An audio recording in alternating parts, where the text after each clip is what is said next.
Evet arkadaşlar, birinci videomuzda size nasıl sökeceğimizi bahsetmiştim motorun. İkinci videomuzda da senta ayarının milimetrik olarak tam nasıl yapılacağını anlatacağım. Farklı motorların farklı ayarları, farklı seviyeleri oluyor.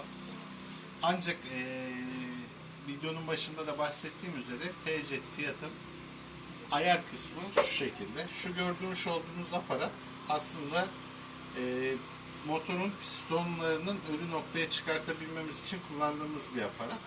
Şöyle biraz yaklaşacağım kameraya doğru. Şurada gördüğünüz gibi 3 tane metrik 13 cıvatalı, yani o söktüğümüz kastan cıvatalarının olacağı vida delikleri var. Yukarıda da yine trigger kayışının koruma kapağının olduğu bir vida var. Bunu bu şekilde bağlamamız lazım ki üst silindirler sabit kalsın. Ancak ayar kısmında alttaki krank kasnağının üzerinde şöyle bir çentik var, buraya girecek şekilde. Bu çentiği kasnağa denk getirip aynı şekilde bu aparatı motora sabitlediğinizde zaten otomatik olarak şu senta ayarları, pistonların üst ölü noktalarını bulmuş oluyoruz. Aynı zamanda eğer bu aparatınız yok ve manuel, hani yolda kaldığınız, çok acil bir durum, usta bulamadınız, nasıl yapacaksınız? Ben en basitinden aynı ölçüde olmaları adına 2 tane elektrot aldım. Bildiğiniz kaynak elektrotu. Bu kaynak elektrotlarını bujileri sökerek pistonların deliklerine saldım ve bu şekilde kendimce ayar yaptım. Yapabildim. Bunların aynı hizada olduğu noktada pistonlar da aynı hizada, aynı seviyede demektir. Sonra eğer ki o olmadı, şu şekilde de yapılabilir.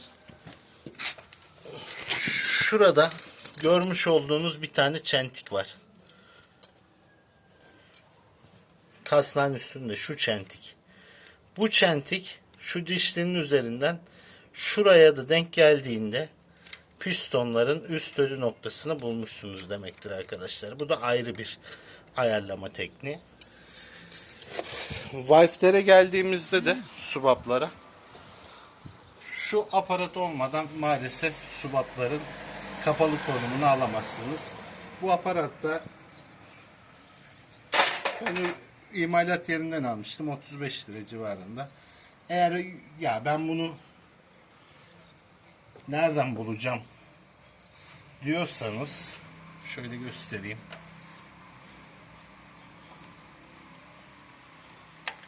Bu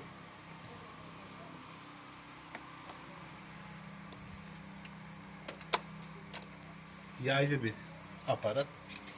Şurayı kendiniz ayarlayarak da şu şekilde oraya herhangi bir çubukta sokabilirsiniz. Böylelikle trigger setimi değiştirdim. Gergi kas rulmanını da sıktım. Ancak bu taraf biraz gevşek. Şu an çevireceğim motoru ve kayışın gerginliğini her tarafa yayılmasını sağlayacağım. Normal bir şekilde motoru sadece bir tur çevirmem gerekecek bunun için.